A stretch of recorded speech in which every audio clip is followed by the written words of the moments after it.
She was 28 years old, a billionaire heiress, and the most envied woman in Manhattan. The engagement gala was supposed to be the most beautiful night of her life. Instead, hidden behind a private corridor while 500 guests raised champagne glasses in her honor, Charlotte Whitmore heard the man she loved describe exactly how he planned to destroy her. Not with anger, not with cruelty, with the calm, practiced voice of a man who had been planning this for years. She stopped breathing. She stopped moving. And in that single moment, everything she believed about her life collapsed into silence. Like and comment your city below. Let's see how far this story travels. The dress cost $40,000. Charlotte knew that because her assistant, Maya, had mentioned it 3 times in the past week with the particular reverence people reserve for things they consider sacred. Vera Wang. Hand-stitched. Flown in from Paris. Maya had said the words like they were supposed to mean something, and Charlotte had smiled the way she always smiled when people expected her to be impressed by the price of things. Warmly, automatically, with nothing real behind it. Now she stood in front of the floor-length mirror in the private suite on the 32nd floor of the Ashford Grand Hotel, and she thought the dress was beautiful in the way that expensive things are always beautiful, cold, precise, and completely indifferent to the person wearing it. She looked like a photograph of herself. Her dark hair was pinned up with a single strand falling loose near her left ear. Intentional, the stylist had assured her, though it felt like an accident. Her eyes were the pale gray that her father had always called her mother's eyes, and tonight, with the soft light of the vanity lamps catching them at this angle, they looked almost silver, almost like she wasn't tired, almost like she hadn't spent the past 3 nights lying awake running numbers in her head, quarterly projections, acquisition timelines, board meeting agendas, the way she always did when she was trying to avoid thinking about something she didn't want to examine too closely. She pressed 2 fingers to her collarbone and breathed. Downstairs, 500 people were waiting. The engagement gala for Charlotte Whitmore and Nathan Caldwell had been covered in every major publication from the Times to Vogue to 3 separate financial magazines that had somehow decided a billionaire heiress getting engaged was relevant to their readership. The guest list included 2 senators, the mayor, 7 Fortune 500 CEOs, and more old money than Charlotte had encountered in a single room since her father's 65th birthday party 2 years ago. The flowers alone had cost more than most people's annual salary. Maya had mentioned that too. Charlotte reached for her champagne glass and found it empty. She didn't remember finishing it. There was a knock at the door. 3 short, precise knocks that meant it was James, her head of personal security, rather than Maya, who knocked twice and then immediately opened the door anyway. 5 minutes, Ms. Whitmore. Thank you, James. She set the empty glass down on the vanity table and looked at herself one more time. Something was sitting in her chest that she couldn't name. Not nerves exactly, not excitement, something heavier than both, something that had been settling there quietly for weeks like sediment at the bottom of still water, and she had been carefully, deliberately not disturbing it. She was marrying Nathan Caldwell in 6 weeks. That was a fact. That was the plan. The invitations had gone out. The venue was booked. The Whitmore family estate in Connecticut, converted for the occasion into something the event coordinator called a vision. Her father had already made 3 speeches at 3 separate board meetings about the future of the Whitmore legacy and the importance of building strong partnerships, which was Richard Whitmore's way of expressing something he would never say directly. He approved. Richard Whitmore approved of very few things in Charlotte's personal life, which meant his approval of Nathan was either the best possible sign or the one she should have looked at more carefully. She picked up her clutch, smoothed the front of the $40,000 dress, and went downstairs to her engagement party. The ballroom of the Ashford Grand was the kind of space that had been designed specifically to make human beings feel small and elegant simultaneously, with ceilings that soared 40 feet above the marble floor and 3 enormous chandeliers that cast everything in amber and gold. Someone had arranged white orchids along every surface, tables, window ledges, the curved edge of the bar, and the cumulative effect was extravagant in a way that Charlotte recognized as Nathan's taste rather than her own. Nathan liked spectacle. He moved through it now with the practiced ease of a man who had spent his entire adult life in rooms exactly like this one. She watched him from the entrance for a moment before he saw her. Tall, dark-suited, his jaw set at the particular angle that made him look distinguished rather than severe. He was laughing at something the mayor had said, his hand on the man's shoulder, and his laugh was warm and complete and reached his eyes in a way that Charlotte had always found disarming. He was 34 years old and had built Caldwell Capital from a mid-sized investment firm into one of the most respected financial institutions on the Eastern Seaboard. He was the kind of man that other men described as self-made, which was technically accurate if you didn't count the inherited connections and the prep school network and the kind of quiet privilege that opens doors before you even raise your hand to knock. Charlotte had made her peace with that a long time ago. She had grown up inside the same system and understood it the way you understand the particular weight of the air in the house you were raised in. Nathan turned and saw her. His face changed, not dramatically, not in a way that anyone else would have noticed, but Charlotte noticed. She had spent 18 months learning the geography of his expressions, and she recognized this one, genuine warmth, pride, something that looked very much like love. He crossed the room toward her, and when he took both her hands in his and looked at her, she felt some of the unnamed heaviness in her chest shift sideways.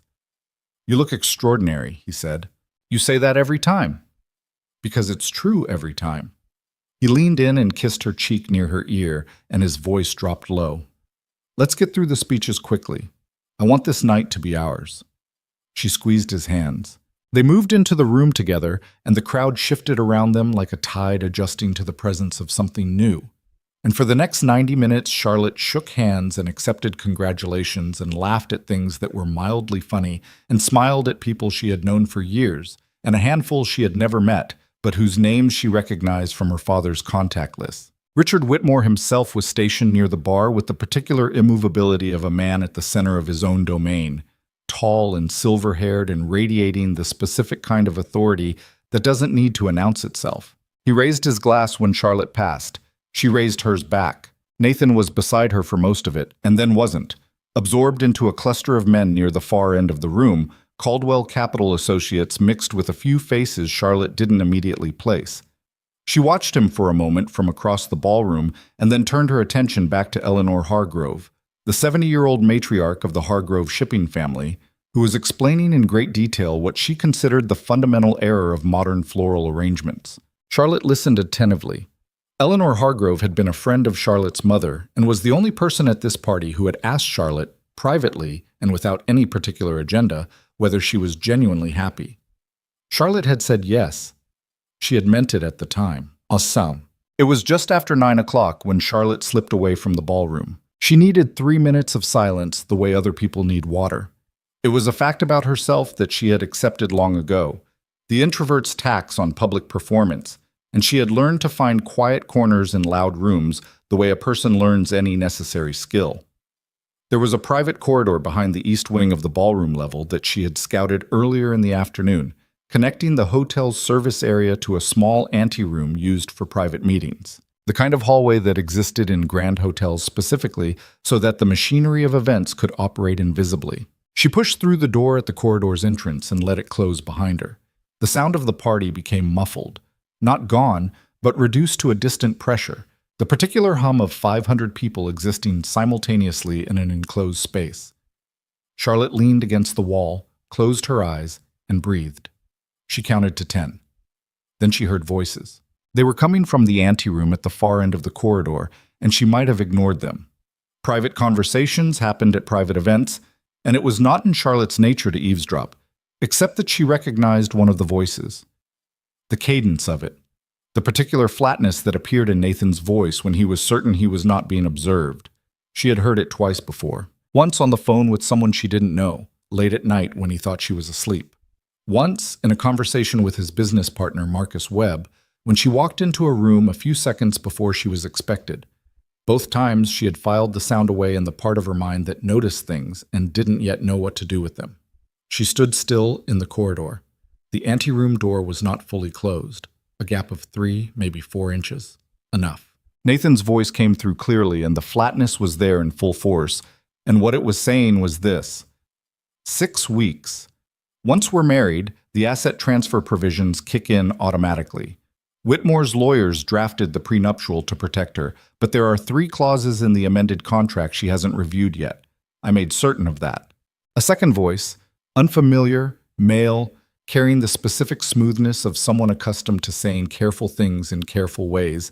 And if she finds them before the ceremony, she won't.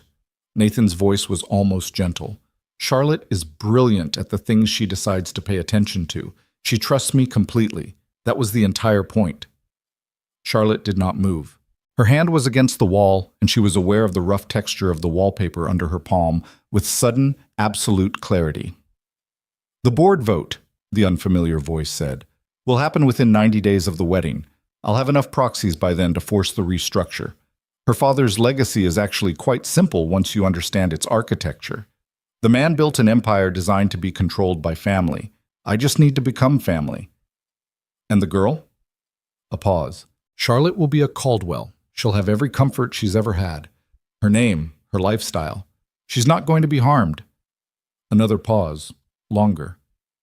"Unless she becomes difficult, in which case there are options we haven't needed to discuss yet. But I promise you, Harlan, she won't be difficult. She's not built for it." Charlotte stopped breathing. She stopped counting. She stood in the corridor of the Ashford Grand Hotel in a $40,000 dress with her engagement party in full performance 40 feet away, and she listened to the man she was supposed to marry explain in the patient, methodical voice of someone describing a business transaction exactly how he had spent 18 months arranging her life so that she would have no choice but to give him everything her family had ever built. The corridor was very cold. She didn't remember it being cold before. Her hand slid off the wallpaper. She made herself breathe, slowly, through her nose, counting again because it was the only thing she knew how to do in this moment that wouldn't end in her walking through that door and destroying the next 6 weeks of preparation in a single confrontation that she was not yet ready to have. She needed to think. She needed to be certain. She needed the evidence before she moved because she had watched her father handle enough crises to understand that emotion without strategy is just noise. She walked back down the corridor. Her heels made no sound on the carpet. She pushed through the door at the far end and stepped back into the hallway, adjacent to the ballroom, and stood there for exactly 4 seconds before Maya appeared around the corner with the expression of a woman who has been looking for someone and is relieved to have found them. "Charlotte, they're about to do the toast." "I know." Charlotte's voice was her working voice, steady, clear, absolutely controlled.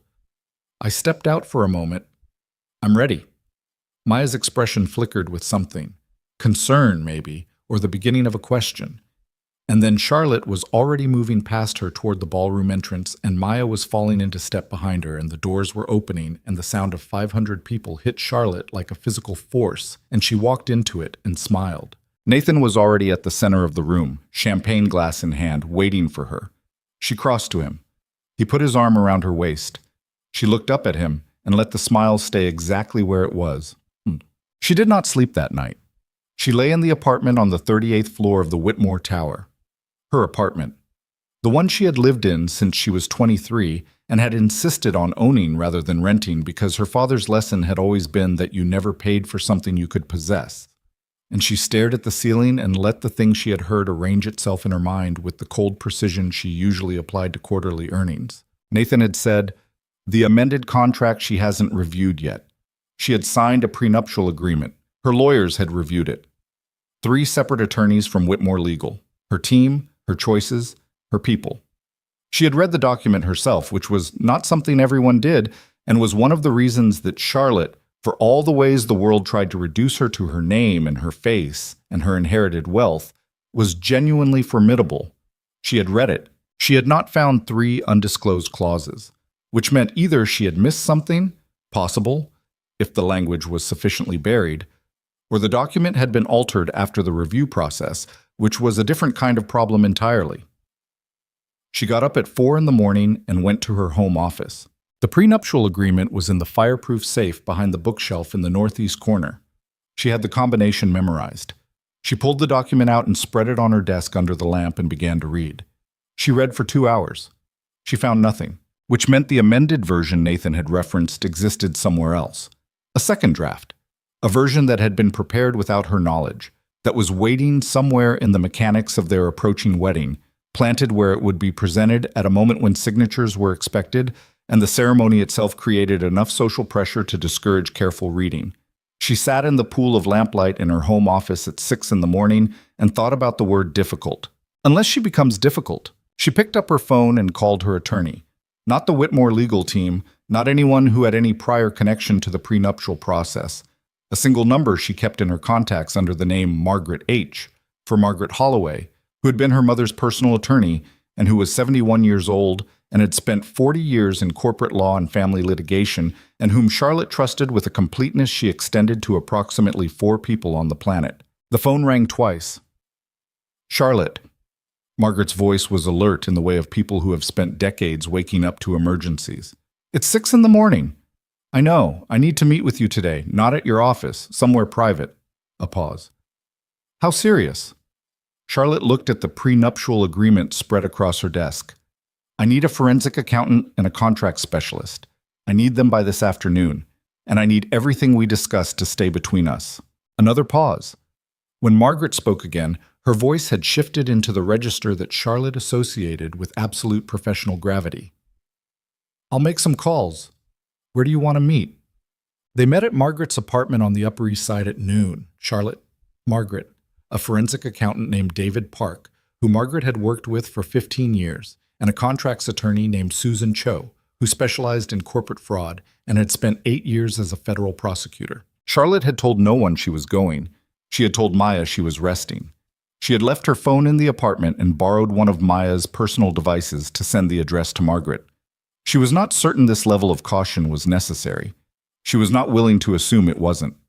She told them everything she had heard in the corridor. She told them precisely, without embellishment, in the same way she gave presentations to her board, chronologically, with the specific language she remembered, and a clear notation of what was inference versus what was direct quotation. She told them about the 3 undisclosed clauses, about the proxy votes, about the 90-day timeline. She told them about the name Harlan. Susan Cho wrote everything down. David Park asked 3 questions, all financial, each one more specific than the last. Margaret listened with the particular stillness of someone who has spent a lifetime hearing terrible things and has learned to receive them without showing what they cost her. When Charlotte finished, the room was quiet for a moment. Then Margaret said, Do you have access to the full contracts archive from the engagement period? Everything Caldwell's team submitted? Yes. I want it all. Every document, every addendum, every communication that passed through Whitmore Legal in connection with the marriage agreements. Margaret's voice was precise and entirely without warmth, which was how Charlotte knew she was genuinely alarmed. David, I want you to pull every public record on Caldwell Capital that you can access by tomorrow morning. Business filings, SEC disclosures, anything that touches the corporate structure. David nodded. There's something else, Charlotte said. They looked at her.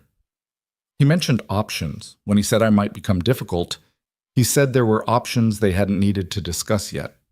She let that sit for exactly 1 second. I want to know what those options are before he does. Susan Cho looked up from her notepad. Charlotte, if what you heard is accurate, and I have no reason to doubt that it is, you're not looking at a simple financial fraud situation. The language you're describing suggests premeditated conspiracy to defraud, potentially wire fraud, and depending on what the options he referenced actually are, it could go considerably further.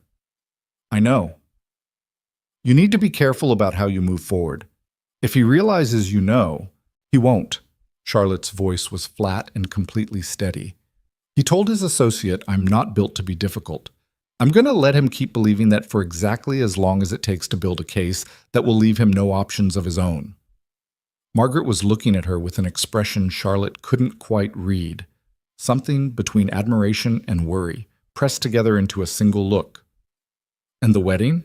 Margaret asked. Charlotte thought about Nathan's face across the ballroom, the warm, complete laugh, the arm around her waist, 18 months of careful, patient architecture.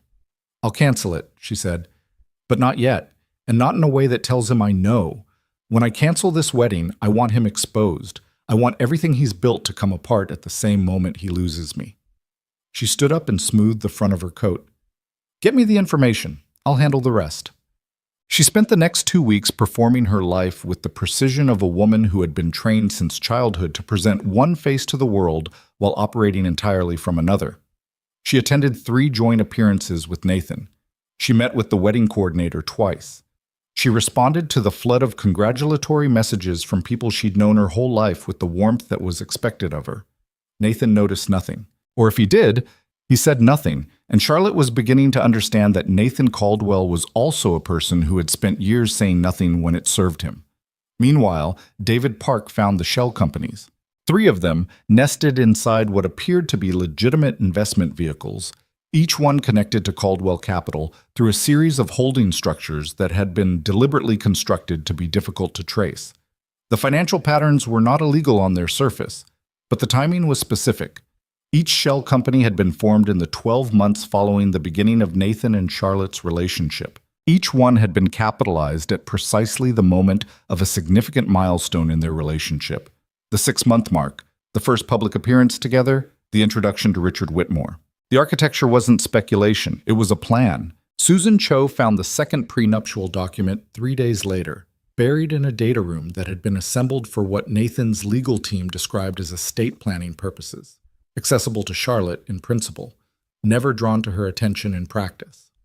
The 3 clauses were exactly where Nathan had said they were, worded with the particular elegance of legal language designed to mean everything and sound like nothing. Asset transfer provisions, operational control mechanisms, a spousal authority clause that, in plain language, would have given Nathan Caldwell the ability to make binding financial decisions on Charlotte's behalf within the structure of the Whitmore companies within 60 days of their marriage. Charlotte read it in Margaret's apartment on a Tuesday afternoon. She read it once, completely, with the same cold focus she had brought to every difficult thing in her professional life. Then she looked at Margaret and said, "He planned to take my father's company." "Yes, while I was still alive. He was going to take it while I was his wife and I was still sitting in the room." The words were entirely without expression. "He wasn't planning to disappear with the money. He was going to stand next to me in boardrooms and make decisions in my name, and I was going to be Charlotte. I was going to be the face on something he owned." "Yes," Margaret said again, quietly. "That appears to be the plan." Charlotte put the document down. She sat with it for perhaps 30 seconds. Then she picked up her phone and called her wedding coordinator. "Renata," she said when the woman answered. "I need to cancel the ceremony, all of it. Venue, catering, flowers, everything." She kept her voice completely level. "Personal decision, non-negotiable. I'll cover all cancellation costs." Renata asked 3 questions. Charlotte answered 2 of them. The third one, "Are you all right?" She let sit for a moment and then said, "Yes, I just need this to stop." She ended the call. Within 4 hours, the story was everywhere. Charlotte Whitmore had canceled her wedding to Nathan Caldwell 6 weeks before the ceremony. No explanation, no statement, no public appearance. The media called her a runaway bride. The speculation was immediate, loud, and entirely disconnected from the truth. Nathan's people issued a statement expressing surprise and requesting privacy. Nathan himself sent Charlotte a text message that read, "We need to talk, please." She didn't respond. She was sitting in her home office with David Park's financial analysis spread across her desk, and Susan Cho's legal brief open on her laptop, and Margaret's voice in her ear saying, quietly, that the federal contacts Susan had maintained from her time as a prosecutor might be worth a conversation. Charlotte was thinking about what Nathan had said in the corridor. "She's not built for it." She picked up her pen and made a note in the margin of Susan's brief. Across the city, in the apartment Nathan kept on the Upper West Side, she imagined him reading the canceled invoices and the media alerts, and beginning to understand, slowly, with the first cold touch of genuine concern, that something had shifted outside the architecture of his plan. She hoped he was afraid. She hoped the fear arrived the way hers had, in a cold corridor with no warning and no time to prepare.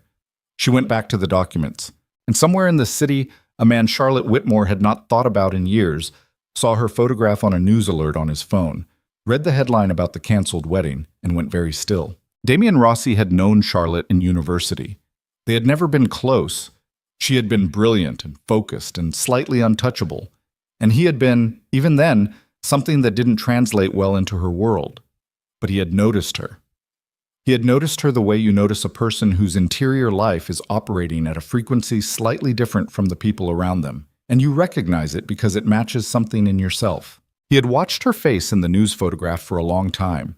Then he had put his phone in his pocket and told the man seated across from him that the meeting was going to have to wait, because something was wrong. He didn't know yet what it was.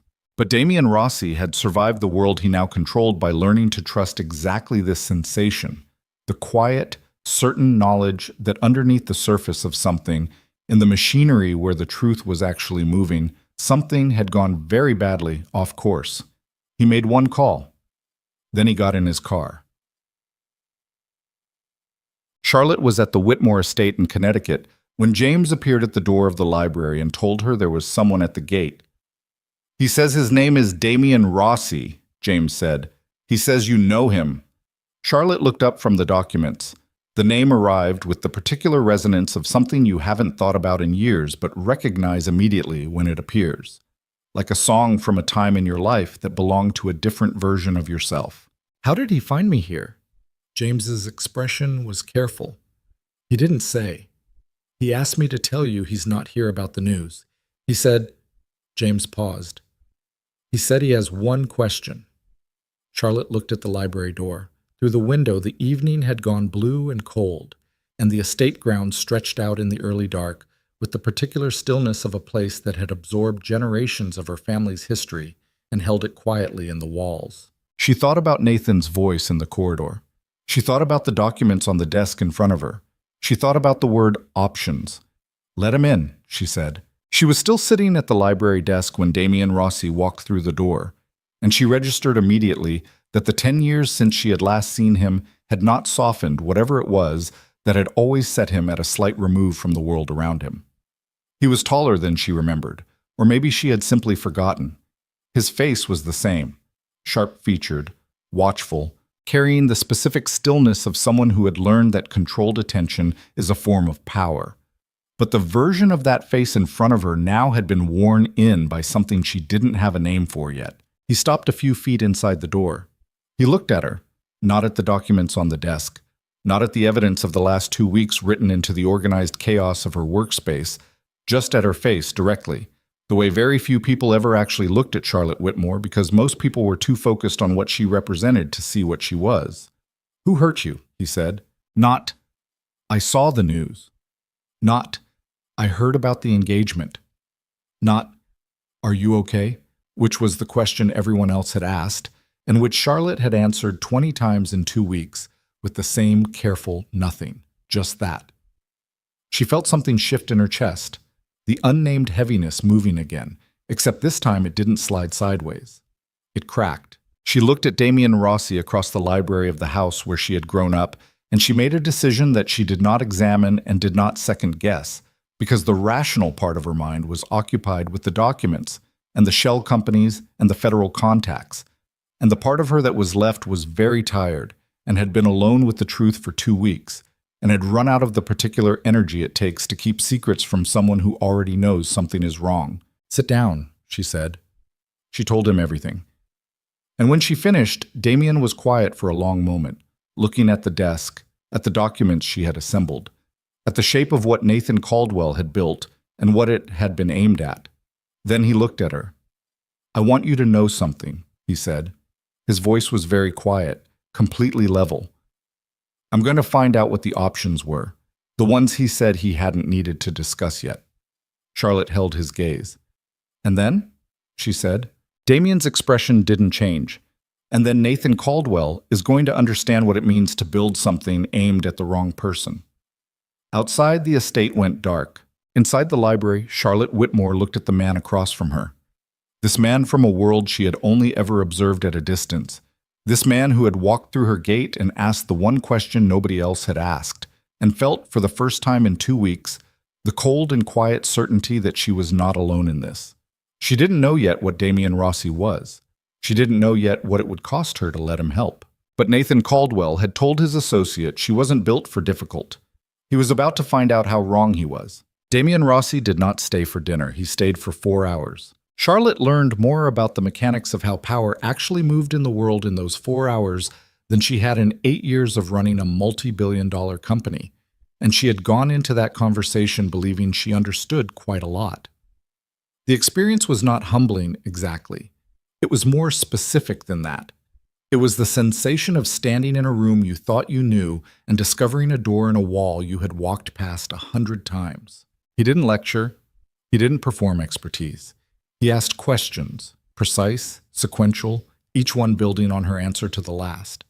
And as she responded, she watched him construct the shape of Nathan's operation in his mind, the way a surgeon reads an X-ray, calmly, without flinching, identifying the thing that was wrong with the practiced neutrality of someone who has seen worse. When she finished walking him through the shell companies, the amended prenuptial, the proxy vote timeline, Damien was quiet for a moment. Then he said, "Who is Harlan?"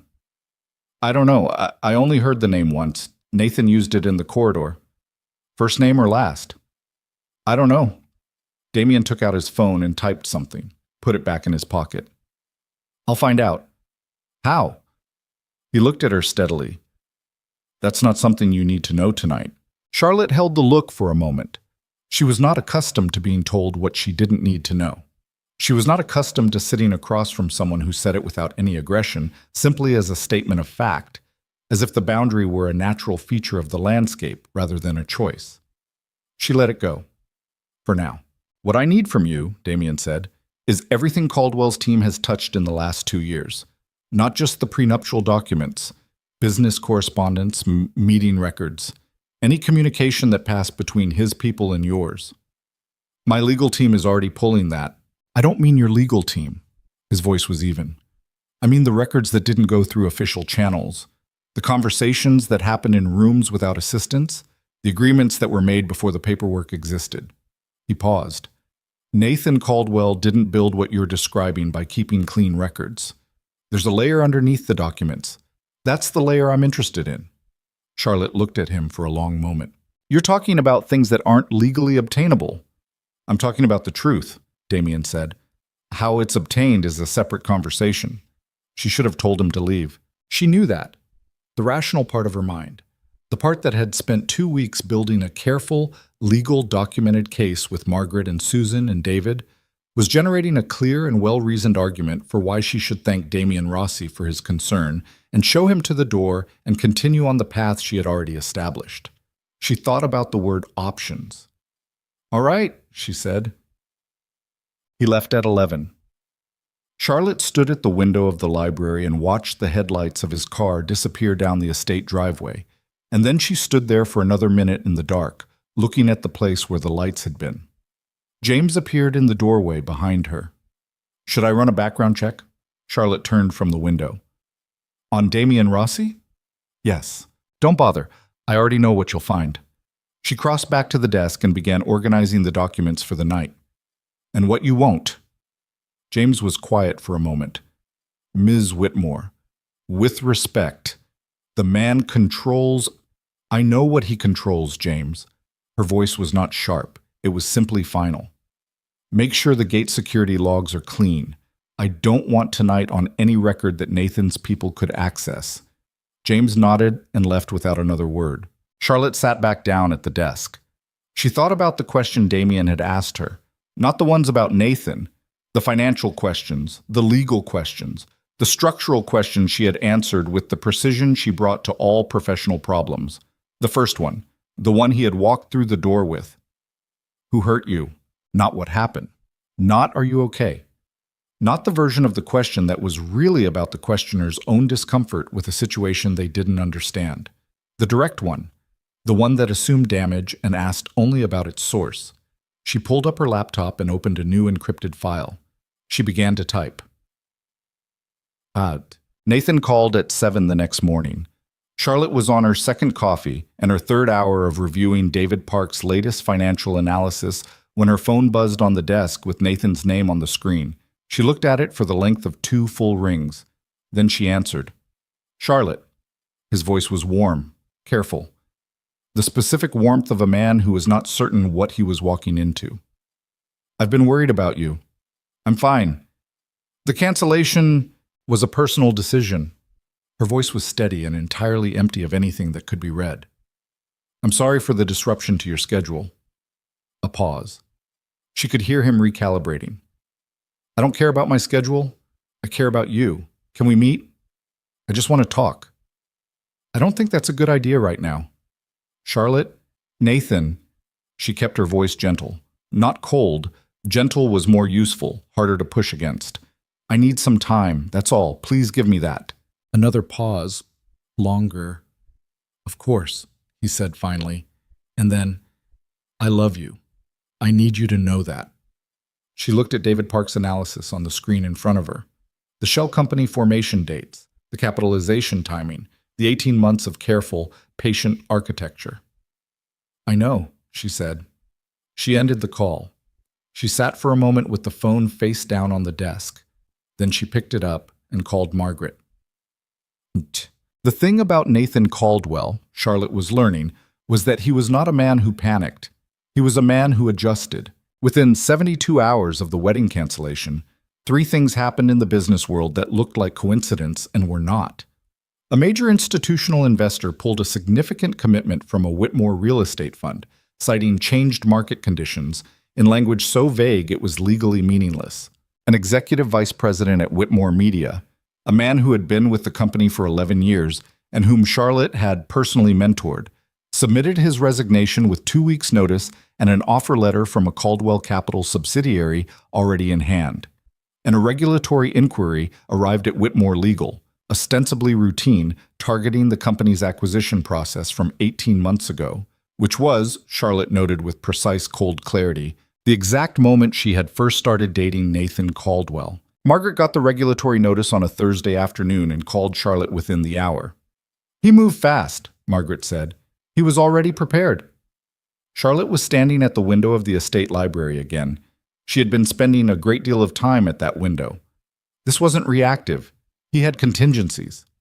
Charlotte, if he had contingencies for the engagement falling apart, he planned for every outcome. She turned away from the window, including me figuring it out. The silence on Margaret's end of the line carried weight. Then the options he mentioned are already in motion, Charlotte said. Some of them. The financial pressure first. He's making the companies bleed to demonstrate what he can do, to show me what refusing him costs. And if you don't respond? Charlotte thought about that. He escalates, she told Damien the next day. He came to the estate again, late afternoon, gray light through the windows, the grounds gone brown and bare in the November cold. Charlotte had the David Park analysis and the new regulatory notice spread across the library desk when he walked in, and she didn't bother with preamble. She laid it out. The investor withdrawal, the executive resignation, the regulatory inquiry, the timing. Damien listened without interrupting. When she finished, he looked at the regulatory notice for a long moment. The inquiry is theater, he said. It's designed to occupy your legal team and create a public record of uncertainty around the acquisition process. It won't produce anything actionable, but it doesn't need to. It just needs to make the financial markets nervous, which it's already doing. Yes. He straightened up from the desk. The investor withdrawal is real pressure. Who initiated it? David traced it to a fund management firm called Grayline Capital, based in Delaware. Third party on paper. Grayline Capital. Damien's expression didn't change. I know that name. Charlotte looked at him. Through what? Through the kind of work I do. He met her eyes directly. Grayline has managed assets for certain associates of mine in the past. They're a service organization. They do what they're paid to do. Who paid them this time? That, Damien said, is what I've been finding out. He reached into his jacket and placed a folded document on the desk. Harlan. His full name is Harlan Voss. He's a financial architect. That's the only way to describe what he does.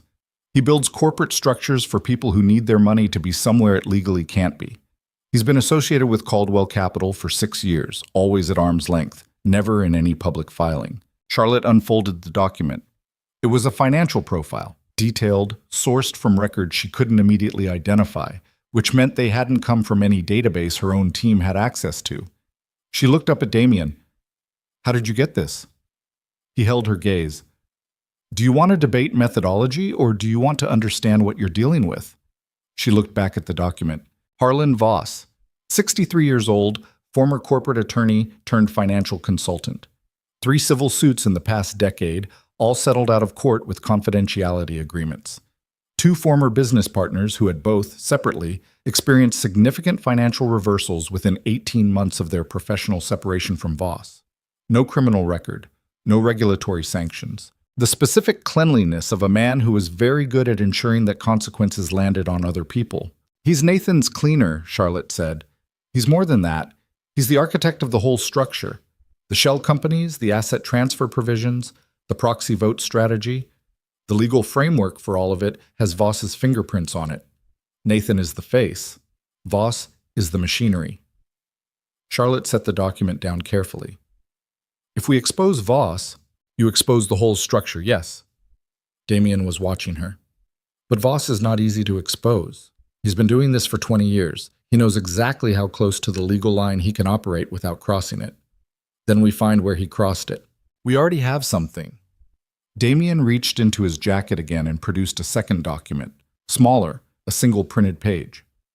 6 years ago, before Voss's association with Caldwell became formalized, there was a company, medical technology firm in Boston. Legitimate business, small, built over 8 years by two brothers named Paris. Caldwell Capital approached them for an acquisition. The Paris brothers declined.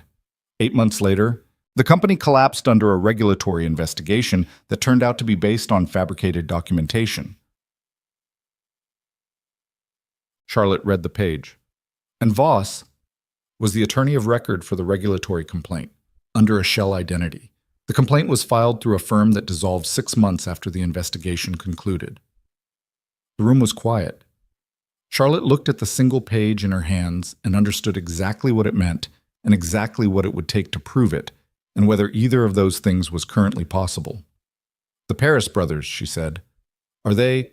One of them is. Damien's voice was level. The other died 2 years after the company collapsed. Heart attack. He was 44. A pause.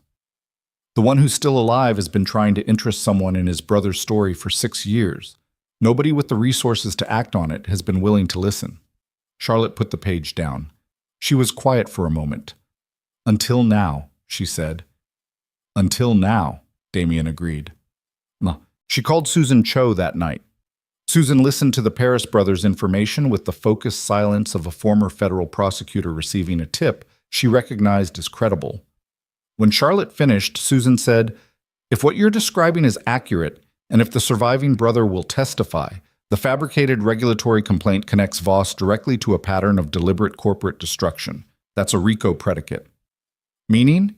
Meaning the entire structure, Voss, Caldwell, the shell companies, the asset transfer scheme, becomes part of a racketeering framework, which means federal jurisdiction, which means the SEC and the DOJ, not just civil courts."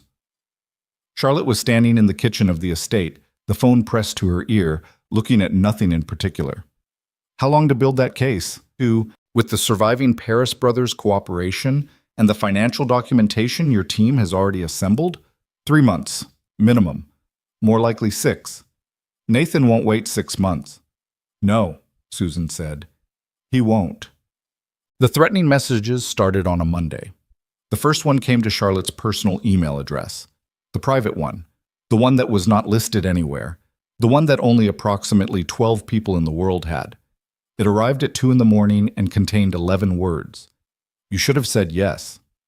This didn't have to be complicated. Charlotte read it at 6 a.m. when she woke up and checked her phone out of habit. She read it twice. Then she photographed the screen, forwarded it to Susan Cho with a single line, "Document this," and got up to make coffee. The second message came 3 days later to the same address. "You belong to me. That hasn't changed." The third came 2 days after that, and this one was different. No words, just an image. The gate of the Whitmore estate, photographed from outside at night. The timestamp on the image was from the previous evening. Charlotte showed it to James. James's expression went very still. "We need to expand the perimeter monitoring," he said. "Yes," Charlotte said. "We do." She paused.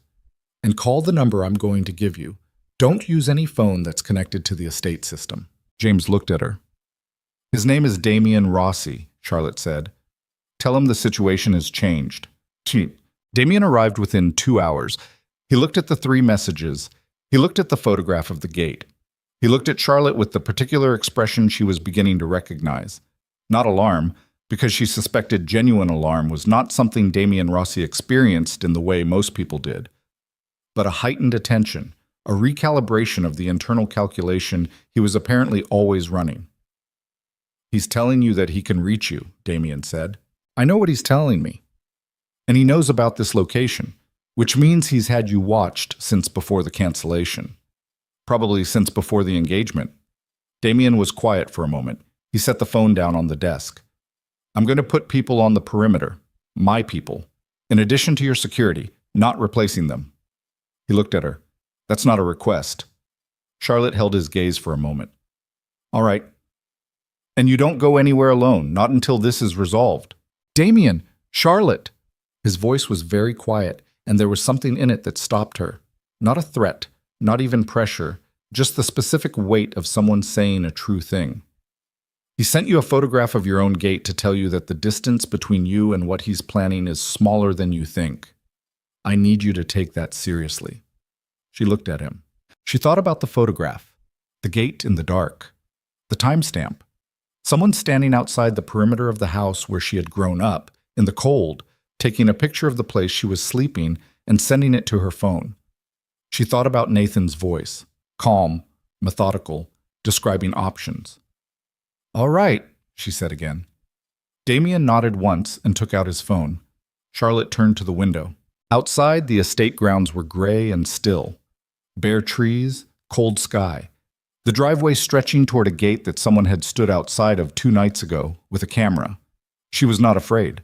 She recognized that this was unusual and probably a liability and chose to consider it an asset instead. Fear was information, and she was receiving the information it was trying to give her. The situation was more dangerous than the document suggested. The distance was smaller than she had calculated. Nathan was not a man who accepted outcomes he hadn't chosen. What she felt, standing at that window, was something closer to clarity. The shape of it was fully visible now. Nathan, Voss, the shell companies, the financial pressure, the messages, the photograph. The escalating architecture of a man who had built a very specific plan and was not willing to let the failure of one element dismantle the whole. She thought about the Paris brothers. She thought about the one who had died at 44. She turned from the window. "I need to speak to Daniel Paris," she said, "the surviving brother. I need to meet with him directly." Damien looked up from his phone. "I can arrange that. Soon. Tomorrow, if you want." Charlotte nodded. She moved back to the desk and sat down and pulled the financial analysis toward her. "And Damien," she didn't look up from the page. "The options Nathan mentioned, the ones he hadn't needed to discuss yet." She traced a line of figures with one finger, not reading them, just keeping her hands occupied. "Do you know what they are?" The pause before he answered was brief, but she heard it. "Some of them," he said. She looked up. His expression was contained in the way that things are contained when the alternative requires a conversation neither person is ready to have yet. "Tell me," she said. He held her gaze for a long moment, and then his phone buzzed in his hand, and he looked at the screen and something shifted in his face, something that was not the controlled stillness she had come to associate with him, but its opposite. The stillness breaking into... The phone in Damien's hand was showing a photograph. He turned it so Charlotte could see. It was Margaret Holloway, 71 years old, Charlotte's mother's attorney, the woman Charlotte had called at 6 in the morning 2 weeks ago because she was one of 4 people on the planet she trusted completely. The photograph showed Margaret walking out of a building Charlotte recognized immediately. Caldwell Capital's Midtown office tower. The timestamp was from 4 days ago. 2 days before Charlotte had told Margaret about Damien. 2 days before Charlotte had told Margaret about Harlan Voss. Charlotte looked at the photograph for a long time. The library was very quiet. "How long have you had this?" she said. "My people flagged it this morning." Damien's voice was careful. Not gentle, so careful, which was different. "I wanted to verify before I showed you." "And?" "She went in at 2:15 p.m. She was there for 40 minutes. She left alone."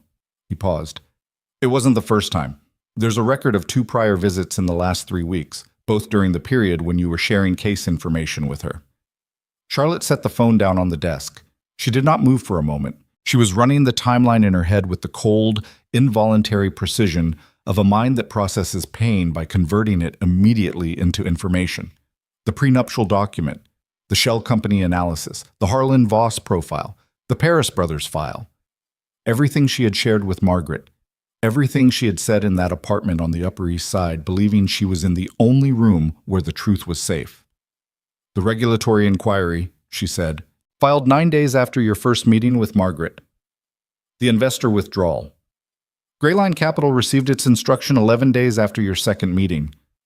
Charlotte picked up the phone again and looked at the photograph. Margaret's face in three-quarter profile, slightly blurred, caught mid-stride on a Manhattan sidewalk.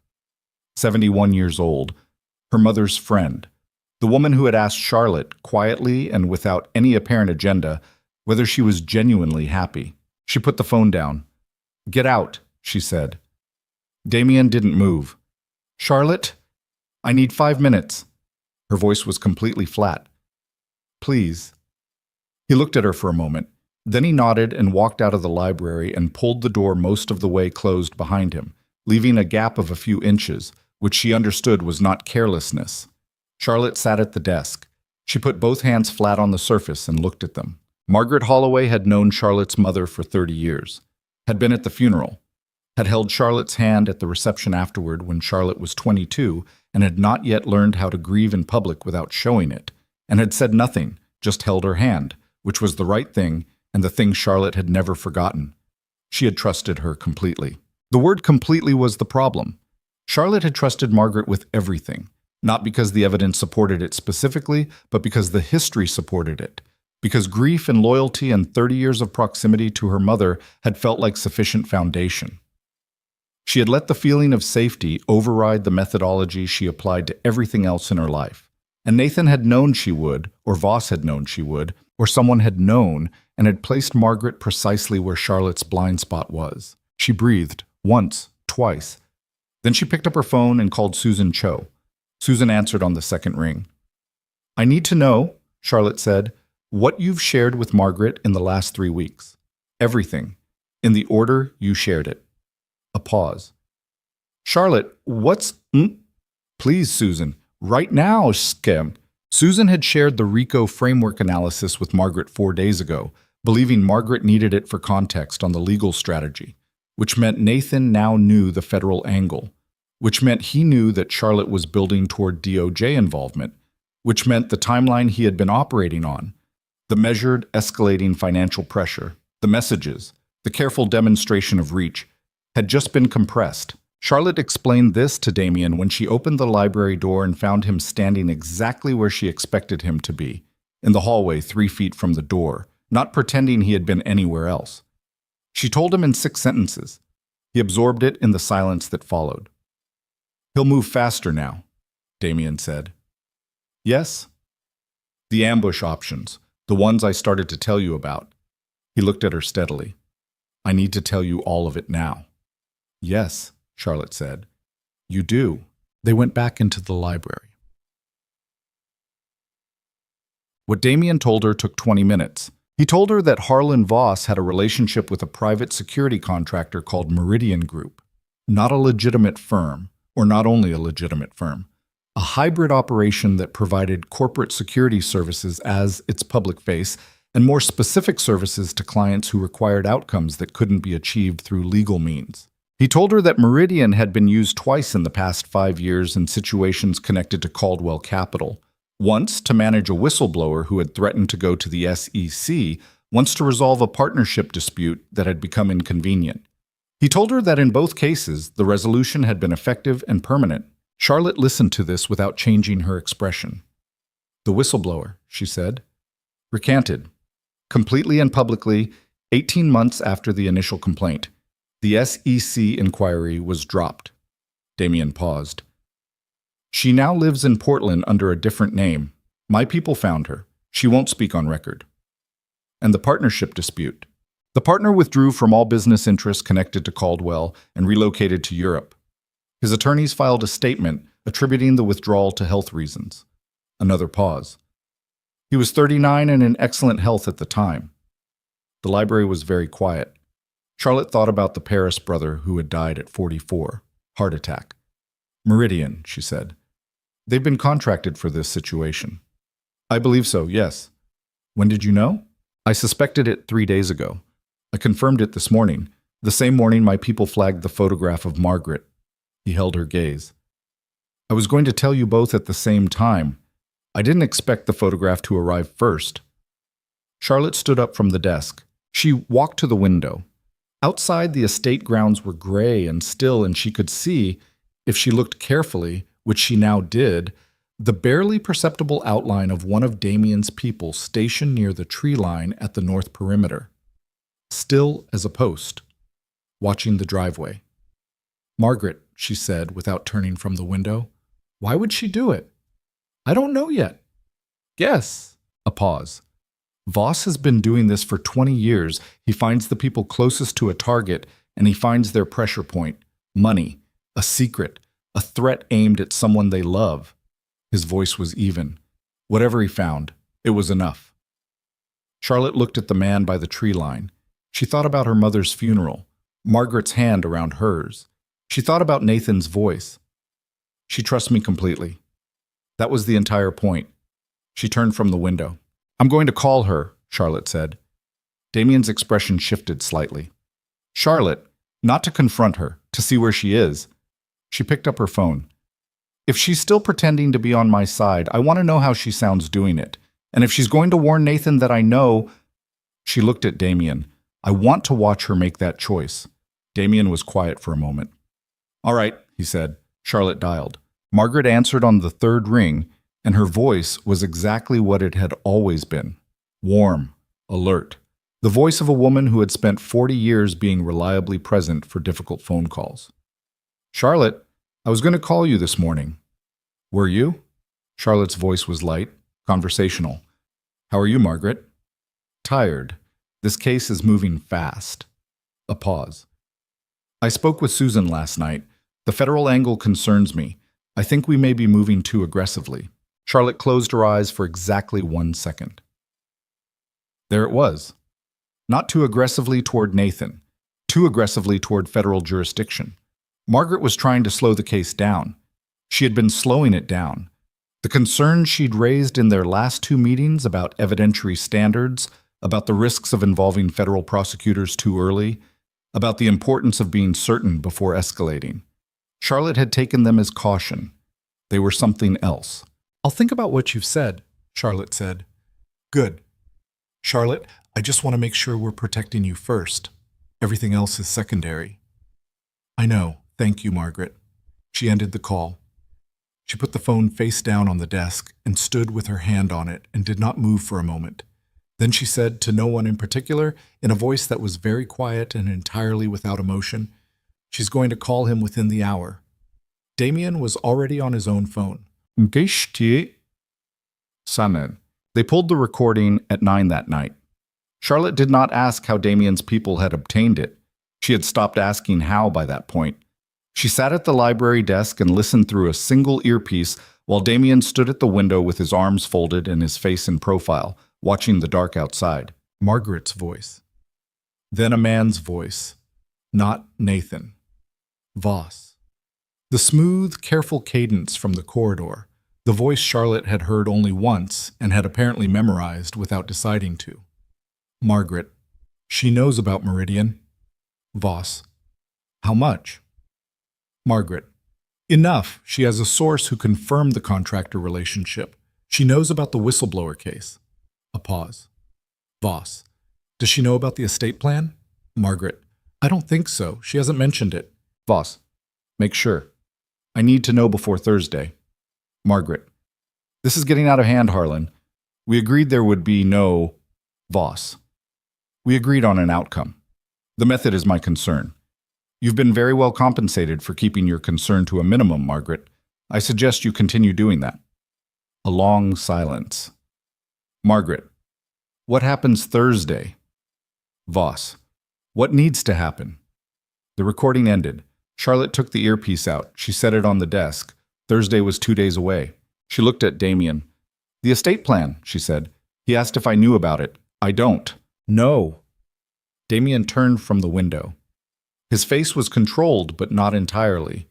There was something working underneath the surface of it.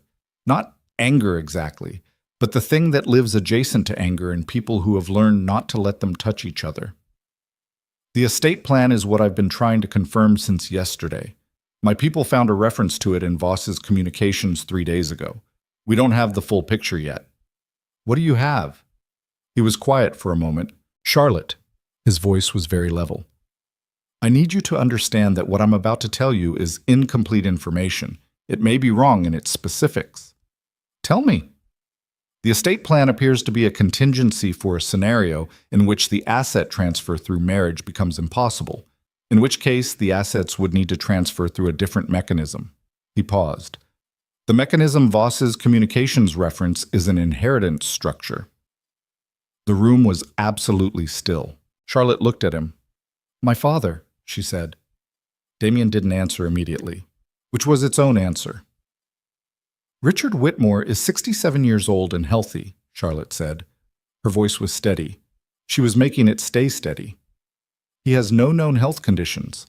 His last physical was 3 months ago. I know. Nathan has access to my father. He has had access to him for 18 months. My father approved of him. They have had meals together, meetings together. They have been in the same rooms. Charlotte. Nathan cannot inherit from my father unless... She stopped. Unless Charlotte herself was no longer the primary heir, unless Charlotte was no longer in a position to inherit. The sentence completed itself inside her head with the specific, terrible clarity of a thing that has been true for a while and has only now been looked at directly. She stood up. The chair scraped back hard against the floor.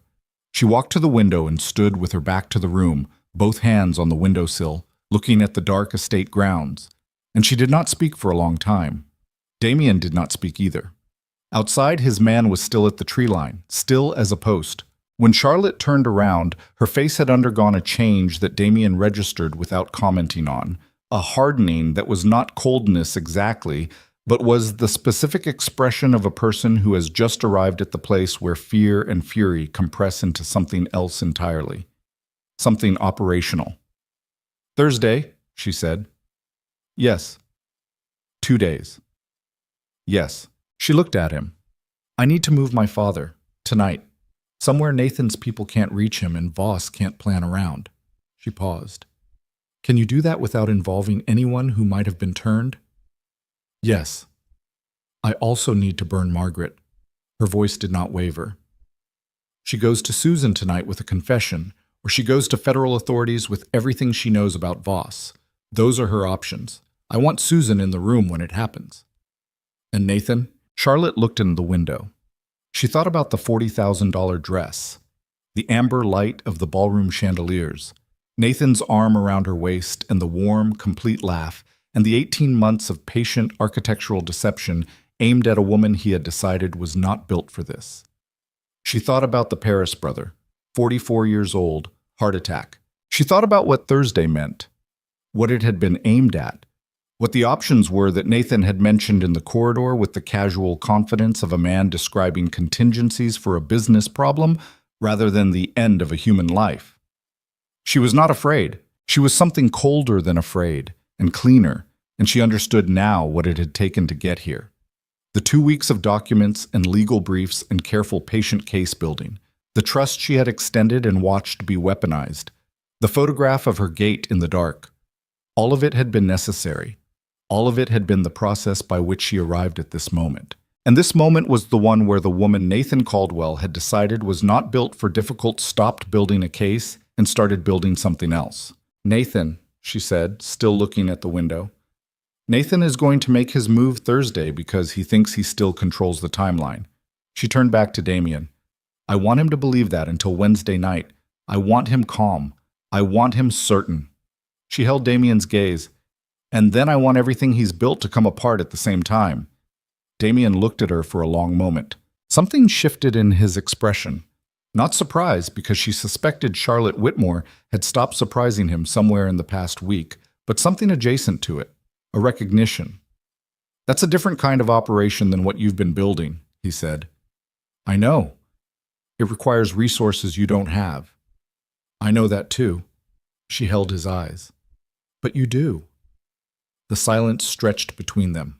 Outside, the wind moved through the bare trees at the north perimeter, and Damien's man at the tree line shifted his weight almost imperceptibly, and the estate settled into the particular quiet of a place bracing for. Wednesday came in cold and hard, the kind of November night that made the Connecticut countryside feel like the edge of something rather than the middle of it. Damien's people moved Richard Whitmore at 11 p.m. Tuesday. Charlotte had called her father herself. She had kept her voice steady and her explanation precise, and she had given him exactly enough information to understand that his life was in immediate danger, and exactly enough to trust that she had a plan.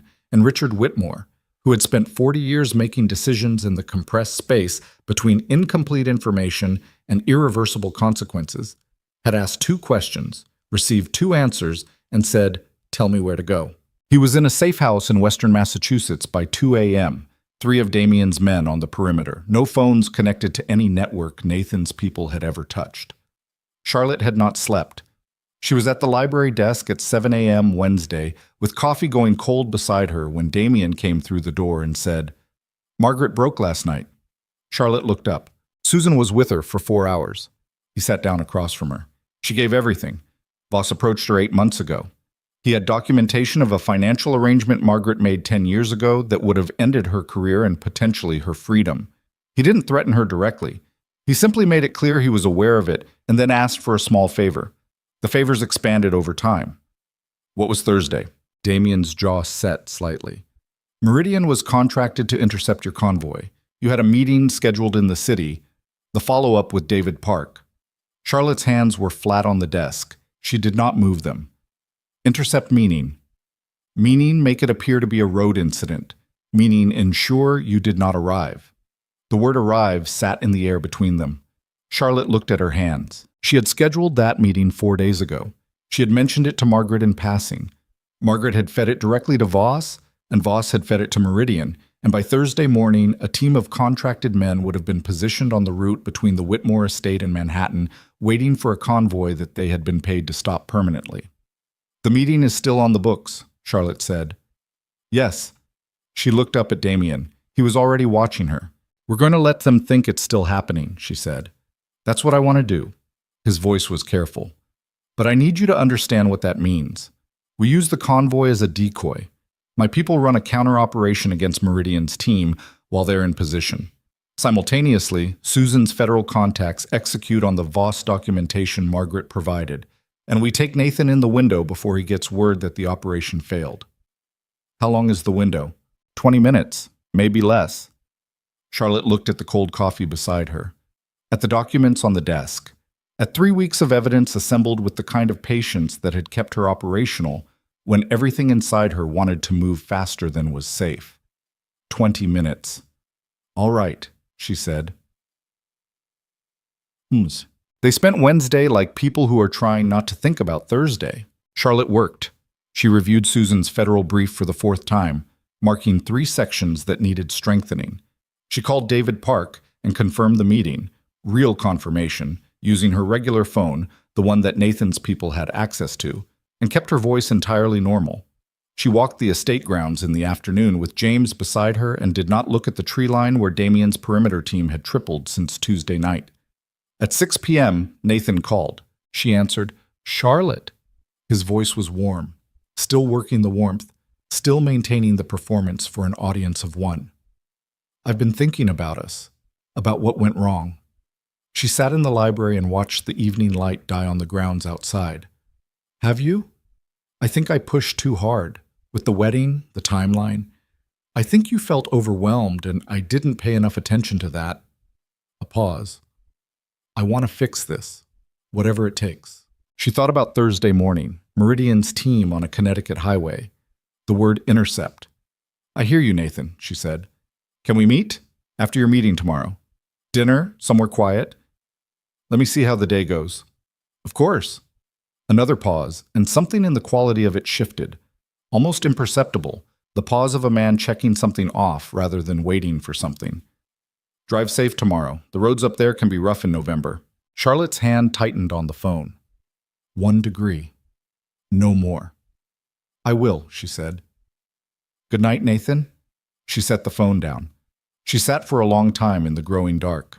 Then she got up, went to the kitchen, and ate something. She couldn't have said what, because Damien had told her 3 times in the past 2 days that she needed to eat, and she had ignored him twice and decided the 3rd time was a reasonable compromise.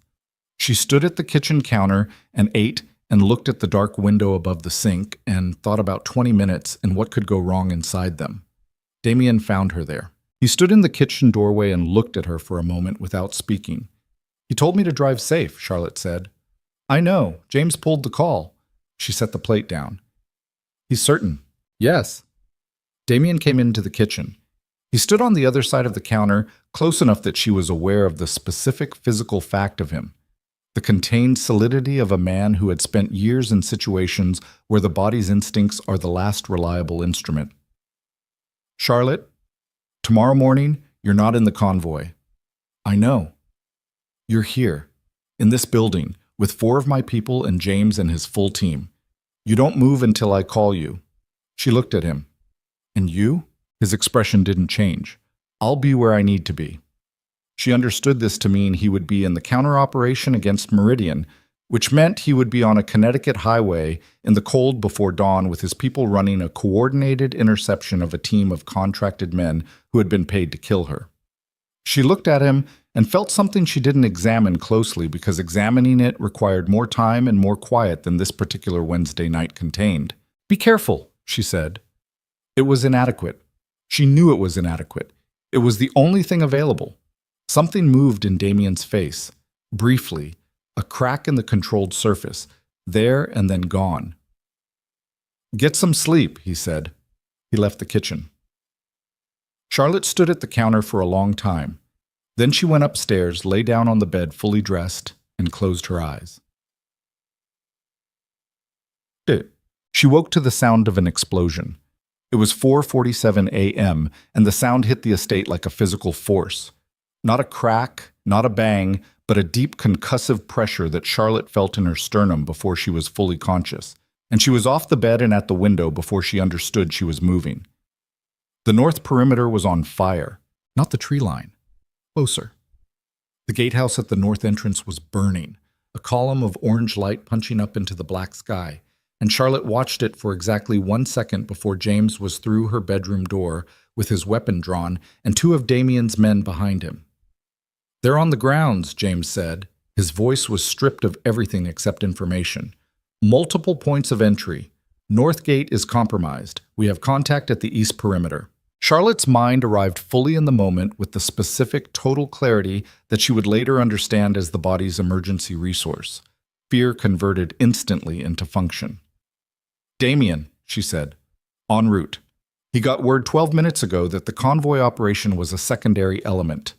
James took her arm, not roughly, but with the absolute grip of a man who has been given one job. "Ms. Whitmore, we need to move. Now." They moved. The estate's interior was a different world from the burning north perimeter. Lit, quiet, the sound of gunfire outside arriving muffled through the walls, and this unreality of it. The chandeliers still on in the hallway, the carpet soft underfoot, made the whole thing feel briefly like a dream before another explosion, closer this time, somewhere on the east side, drove the feeling out completely.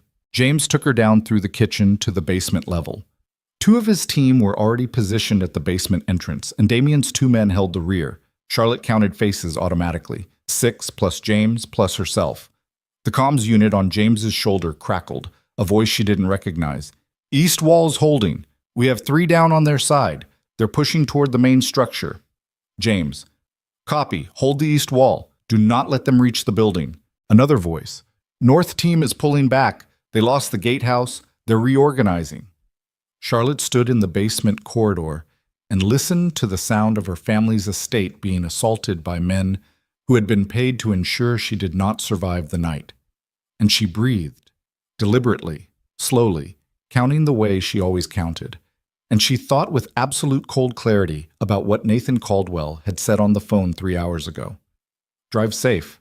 The basement had one external exit, a maintenance access point on the south side of the estate, furthest from the active perimeter breaches.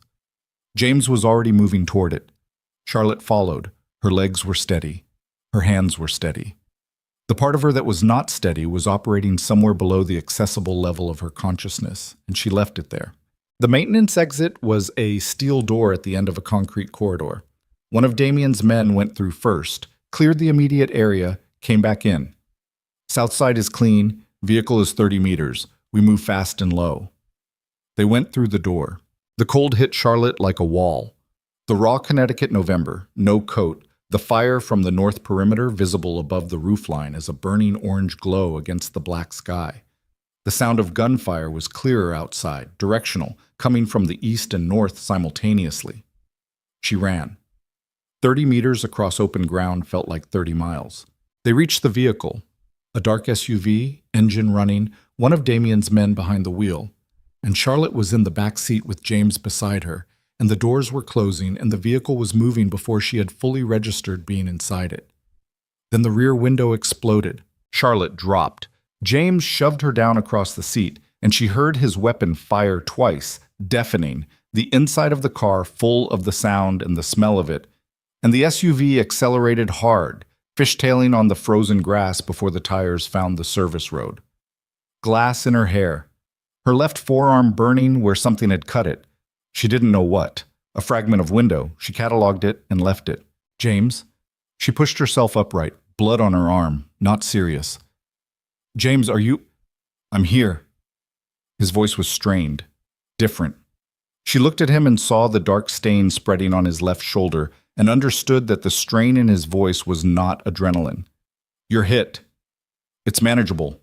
His weapon was still up, covering the rear window. Stay down. James. Stay down, Ms. Whitmore. She stayed down. The SUV was on the estate driveway now, moving fast toward the south gate, and Charlotte lay across the seat with glass in her hair and her forearm bleeding and James's blood on the seat beside her, and she listened to the comms traffic coming through the driver's unit. Fragmented, overlapping voices reporting contact and casualties in position. And she tried to build a picture of what was happening on the estate ground she could no longer see. Her phone buzzed in her pocket. Damien. She answered. Where are you? His voice was tight. Not panicked. Damien's voice would not panic, but stripped of everything except immediate function. In the vehicle. South gate. James is hit. How bad? Shoulder. He's conscious. Get to the secondary location. Do not stop. I'm 20 minutes out. What's happening on the grounds? A beat. In that beat, she heard something. Distant, through the phone, the sound of gunfire on his end. Damien. Meridian fielded 2 teams. The convoy operation was a diversion. The estate was the primary target. His voice was absolutely even. They wanted you in the building, Charlotte. The convoy was to keep you here. She understood this in a single cold instant. They had seen through her decoy, or they had never relied on the convoy operation at all. The estate assault had been the plan. Come for her at home, in the night, where the perimeter was known and the exits were finite. Are your people handling it? Go. The call ended. The SUV cleared the south gate and hit the public road, and the driver accelerated hard into the darkness. And Charlotte pushed herself upright and pressed her hand against James's shoulder, the way she had been told to do approximately never in her professional life, and had apparently retained somewhere in the background of her mind. And James let out a short, controlled breath and said, I'm fine.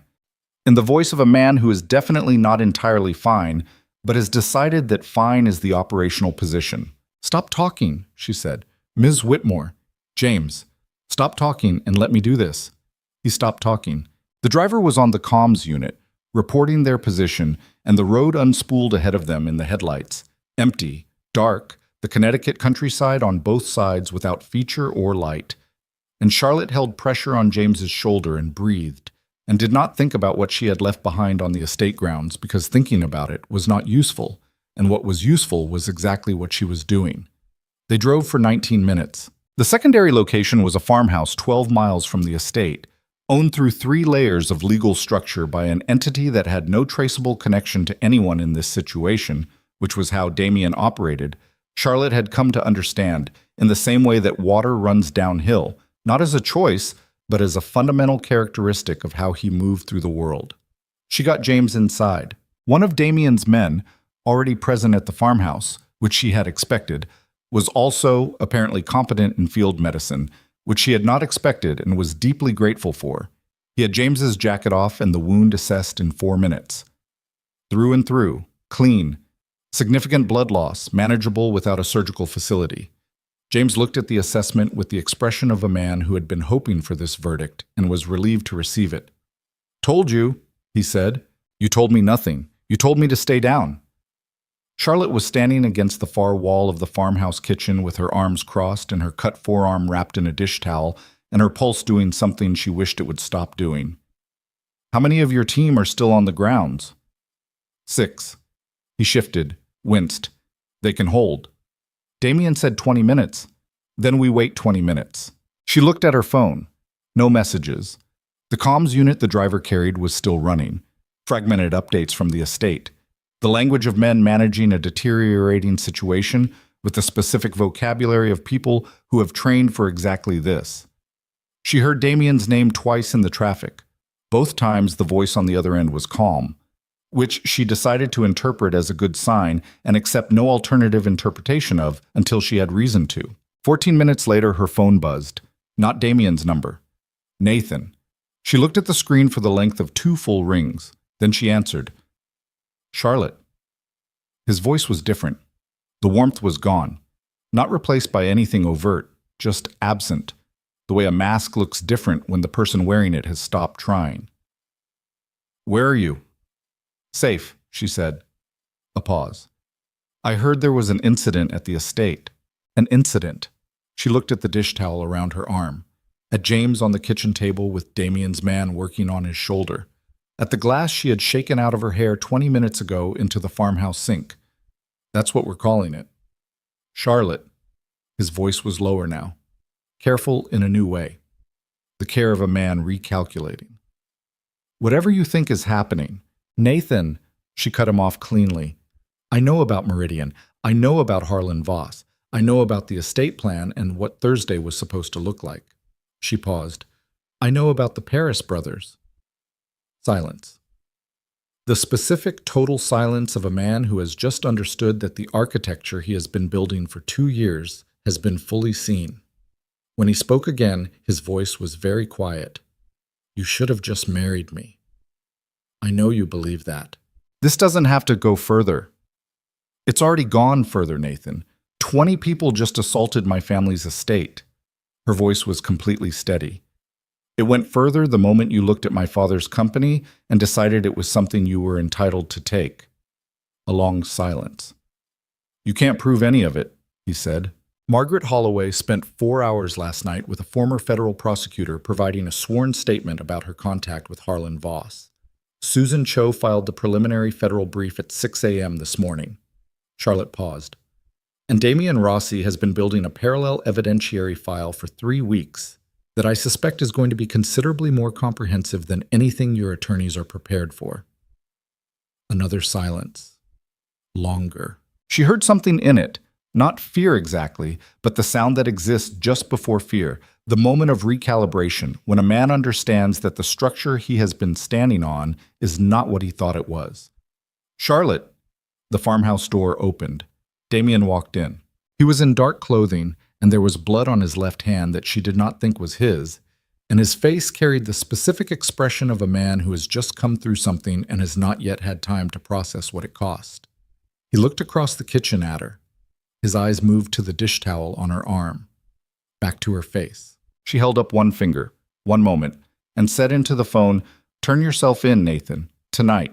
Whatever your attorneys tell you about your options at this point, I promise you that the option of running is worse than the option of surrender. Because the people who are currently dismantling everything you've built are not going to stop.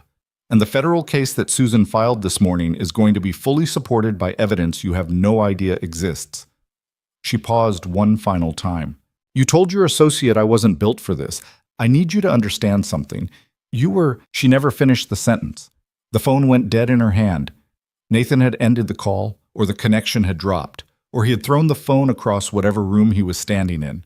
And Charlotte stood in the farmhouse kitchen with the device against her palm and the dish towel around her forearm, and Damien across the room watching her with blood on his left hand, and the specific expression of a man who has just walked out of something and is still determining what he walked out of. She put the phone in her pocket. "James needs a hospital," she said. "Car's outside." Damien didn't move yet. His eyes were still on her face, doing the inventory she had come to recognize. The silent, methodical check that was not about damage assessment, so much as about something she still didn't entirely have language for. "You're cut. It's not deep." "Charlotte." "It's not deep, Damien." She met his eyes. "How many of yours?" A pause. "2 injured, nothing critical." He looked at the dish towel. "We need to look at that.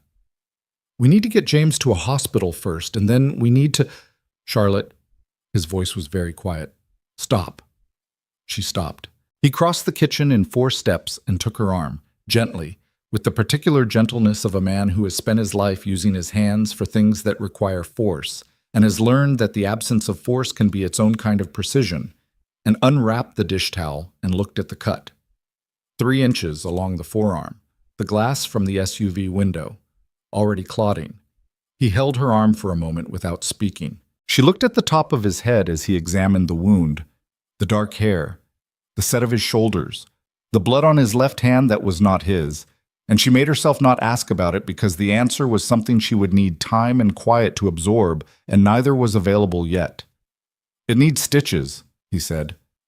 "Later." He looked up at her. She held his gaze. "James first, then stitches, then everything else." He rewrapped the arm, tighter.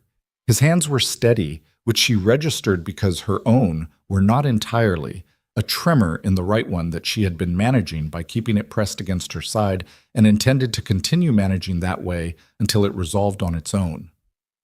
"All right," he said.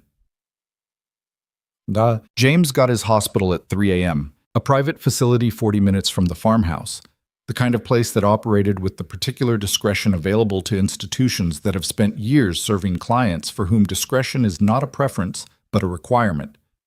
Damien's people had called ahead. The shoulder wound was cleaned and closed, and James was installed in a room by 4:15 with the particular expression of a man who has survived something and is now being forced to lie still, which he found considerably more difficult than the surviving. Charlotte sat in the chair beside his bed until he told her to go get the stitches. "I'm not going anywhere," she said. "Ms. Whitmore." His voice was rough from the anesthetic working through his system. "I've been shot before." She looked at him. "I didn't know that." "There are things about my history that aren't on my resume." A pause. "Go get the arm looked at. I'm not dying tonight." She looked at him for a long moment. This man who had stood between her and every room she'd walked into for 4 years, who had driven her through 20 states and 100 cities and 1 burning Connecticut estate, who had taken a bullet on a dark road and told her to stay down. "James," she said. "Don't," he said. She understood what he meant. He was not a man who received that kind of thing easily, and she was not a person who offered it easily, and the moment balanced on that shared understanding. "I'll be back in the morning," she said. "I'll be exactly here." She left. Damien had her arm stitched by 5 a.m. in a room down the hall. A doctor who arrived with the same efficiency as everything else Damien arranged, quiet and competent, and asking no unnecessary questions. 7 stitches, local anesthetic. The needle was not pleasant, but Charlotte had discovered in the past 8 hours that her threshold for unpleasant had undergone a significant recalibration. Afterward, she sat in the corridor outside James's room, and Damien sat beside her, and for a long time neither of them said anything. The corridor was empty and white and very quiet. "Nathan didn't turn himself in," Charlotte said. "No." Damien was looking at the middle distance. "His attorneys contacted the federal prosecutors at 2 a.m. They're negotiating terms." "Negotiating?" She let the word sit. "He thinks he can still negotiate. He thinks a lot of things. Most of them are going to stop being true in the next 72 hours. Damien paused. Voss was taken into federal custody at midnight. He didn't negotiate. His attorneys are still trying to understand the scope of the documentation Susan's people have. Charlotte thought about Voss's voice on the recording.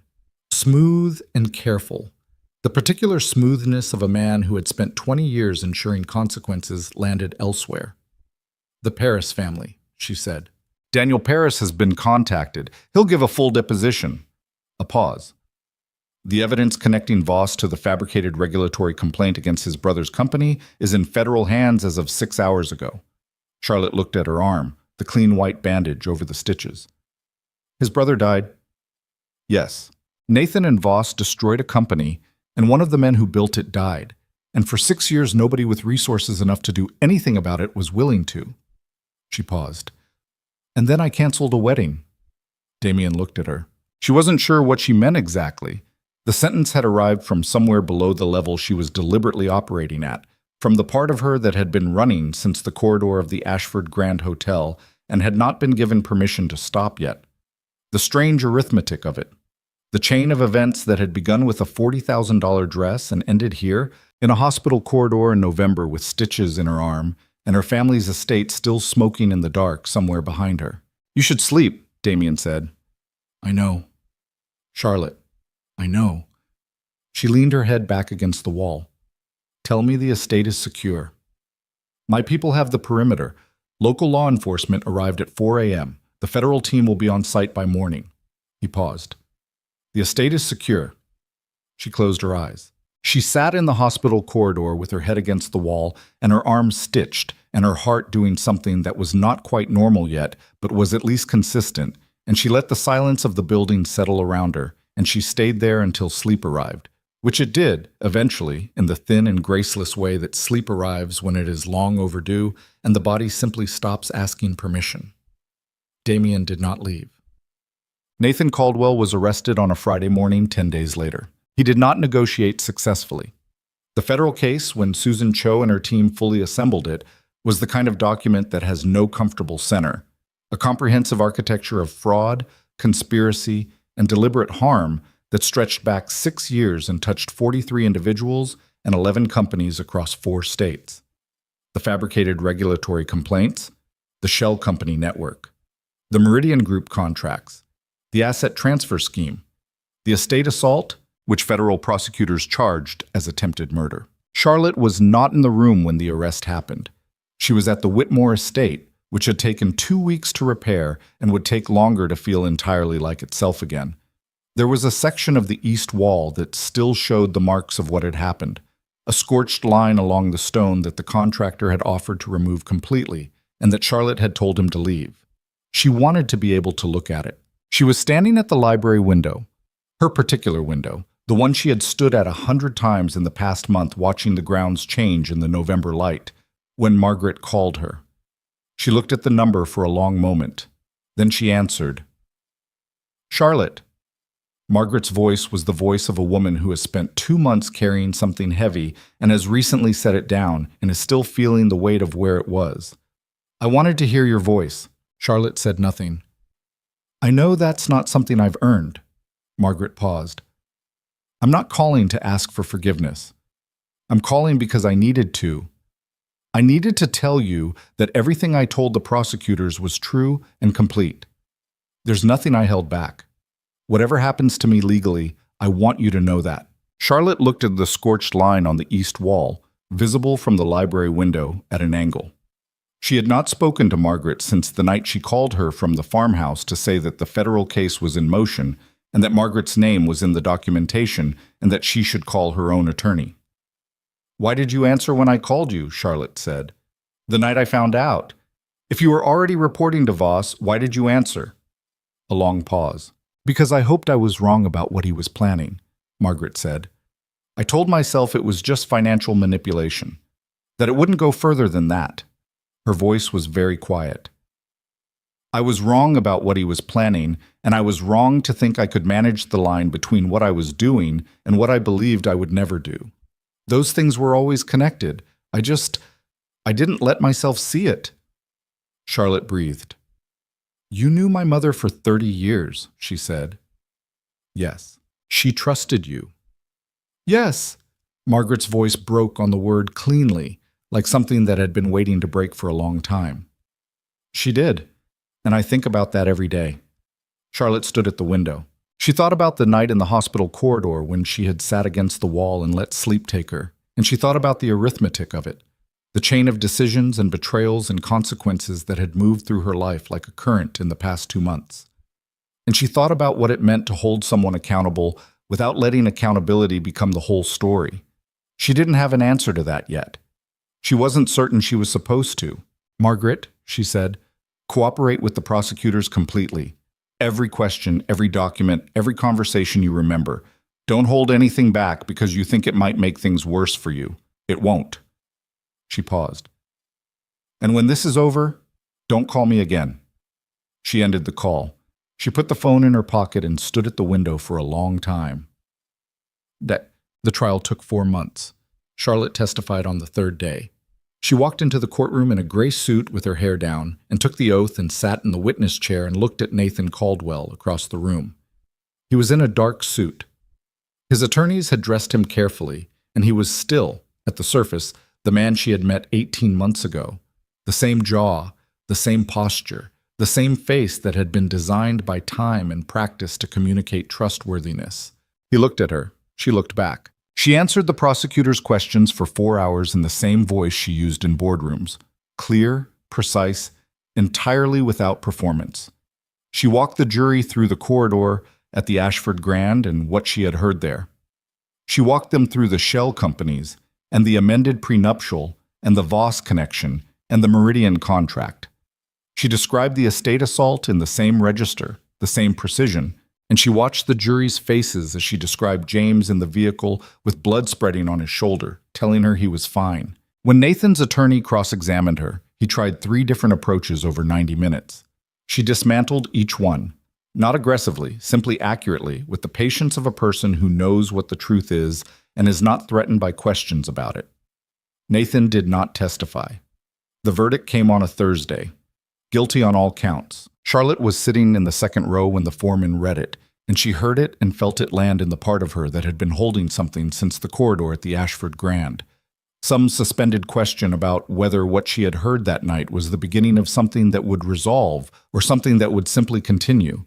She felt it land and she felt it settle, and she did not cry and she did not make a sound, but she pressed her hand flat against her leg under the table and held it there until the courtroom's noise rose around her. Across the room, Nathan sat very still. He looked at her once, in the moment after the foreman finished speaking. She held his gaze. She held it until he looked away. Potent. Spring came to the Whitmore estate the way it always came. Quietly, without announcement, the grounds going green in the specific way of a place that has been cared for long enough to know how to recover. Charlotte walked the grounds on a Saturday morning in April, with her coffee and her coat, and the particular unhurried quality she had slowly, over the course of the winter, been teaching herself to inhabit. She had spent 28 years moving at the velocity of someone who believed that stillness was a form of falling behind, and she had spent the past 4 months in the slow, effortful process of understanding that this had not been entirely true. The east wall had been repaired in February. The scorched line was gone.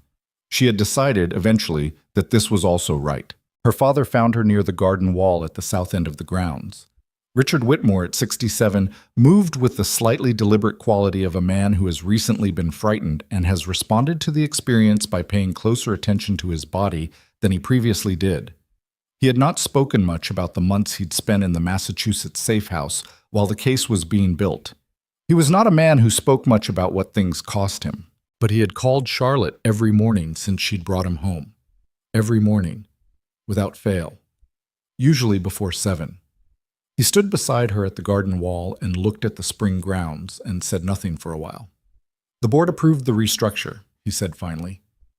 "I know, Susan sent the filing. 3 new independent directors, the conflict of interest provisions we talked about." He paused. "It's a good structure." "It's a better structure," Charlotte said, "than what we had." He was quiet again. Then, "I approved of him." "Dad, I approved of him," Richard said again, not loudly, not with accusation, but with the specific flatness of a man forcing himself to say a true thing all the way through. "He was in my company for 18 months because I thought he was good enough for my daughter, and what he actually was, what he was the entire time, I never saw it." Charlotte looked to the spring grounds. "Neither did I," she said, "for a long time." "You saw it?" I heard it accidentally in a corridor at a party. She paused. That's not the same as seeing. You saw it, her father said again, and then you did something about it. Alone. Before you told me, before you told anyone. You found a way. He was looking at her now, and his face had the expression she had seen perhaps 4 times in her life, the expression Richard Whitmore produced when he had run out of the particular armor he used for everything else. Your mother would have been, Dad. She kept her voice gentle. He stopped. They stood at the garden wall in the April morning. After a while, he put his hand briefly on her shoulder, his version of the thing he couldn't say.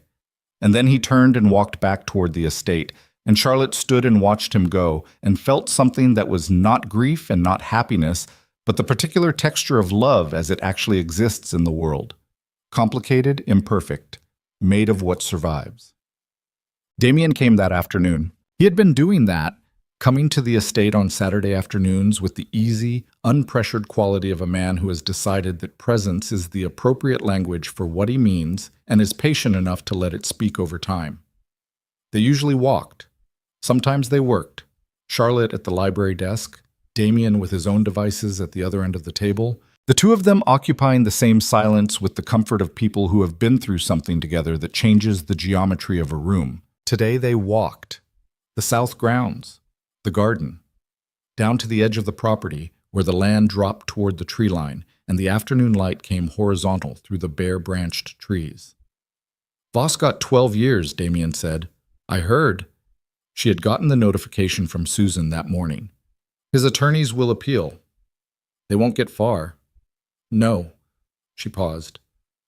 Daniel Paris called me yesterday. Damien looked at her. He wanted to thank me. She kept her eyes on the tree line.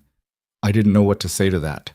His brother has been dead for 2 years, and Voss is going to spend 12 years in a minimum security facility, and probably 8, and the company they built is gone, and it was never coming back regardless of the verdict. She paused. He thanked me anyway. What did you say? I said I was sorry it took this long. She paused. He said that's what he needed to hear. They walked in silence for a while.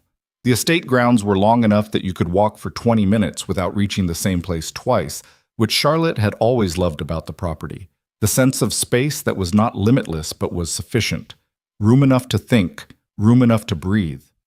The Meridian Group, she said. The principals. Federal prosecution is ongoing. 2 of them have already taken plea agreements. A pause. The man who gave the order for the estate operation won't. Will they get him? Eventually. Damien's voice was quiet but absolute. Yes. She nodded. She thought about James, who was back at work and had refused to take the additional medical leave Charlotte had offered him with the particular stubbornness of a man who regards recovery as an insult to his professional identity. She thought about the 2 of Damien's people who had been injured on the estate grounds. Both recovered, both back to wherever they had come from, lives she would never know in any detail. She thought about the cost of things. The actual cost, not the financial kind. Damien. She stopped walking. He stopped beside her. She turned and looked at him, directly, the way he had always looked at her, without the management of expression that she applied to most of her interactions with the world. The afternoon light was behind him, and he was watching her with the particular attention she had spent 4 months gradually coming to understand was not professional assessment, but something that required more courage to look at. Why did you come to the estate that night? She said. The first night, you saw a news story about a canceled wedding and you got in your car. He held her gaze. I told you I knew something was wrong. How? Because I knew you, from a long time ago. He paused, and because the version of you that would cancel a wedding 6 weeks out without a public statement was a version of you that was in trouble. And He stopped. She waited. I had thought about you, he said, more than made sense for someone I knew briefly in a different part of my life. And when I saw your face on that news alert, I understood that if I didn't go and you needed help, I would spend the rest of my life in the specific kind of company that I was not willing to keep. Charlotte looked at him. She thought about the first night, the library. Who hurt you? The simplest and most devastating question. She thought about this corridor at the Ashford Grand and the woman who had stood in it, the woman in the $40,000 dress who had believed, with the particular confidence of someone who has always been the most capable person in every room, that she understood the architecture of her own life.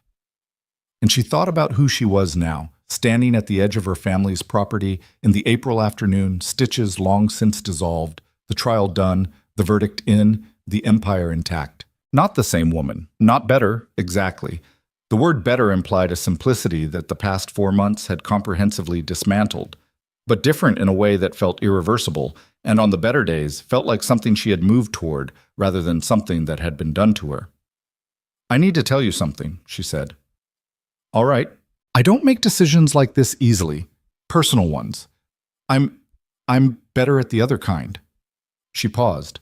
"I analyze things past the point where analysis is useful, and I trust evidence over instinct, and I have spent 8 years being the person who is most prepared in every room, which means I have also spent 8 years being the person who is most offended." She paused again. "You walked through my gate and asked me one question, and I told you everything. I have never done that.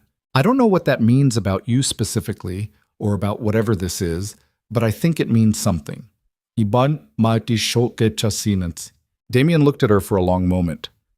"I think it means," he said quietly, "that you were ready to." The afternoon settled around them.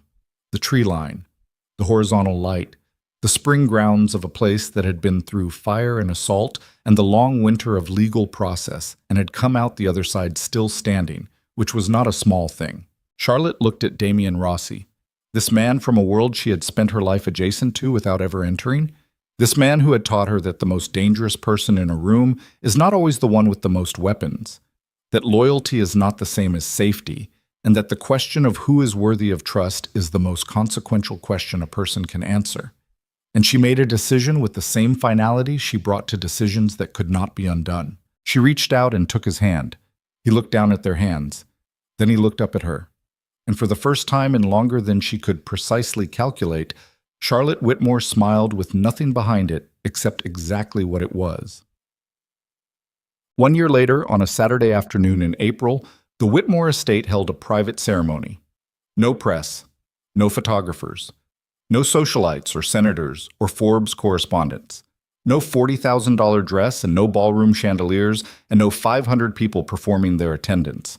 40 people in the garden by the south wall where the spring light came in level and gold through the trees.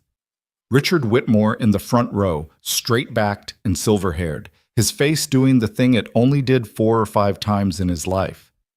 James in the second row with his wife, his left shoulder moved with only the faintest trace of the injury that had healed clean through the winter, as he had assured everyone it would. Charlotte walked through the garden in a dress that had cost her no anxiety whatsoever, because she had bought it herself in an hour on a Tuesday morning, and it was the right dress because it was hers in the simple and complete sense. She walked toward Damien, who was waiting at the end of the garden path, with the expression of a man who has spent his life being the most watchful person in every room and has found the one place where he is willing to put that down. She reached him.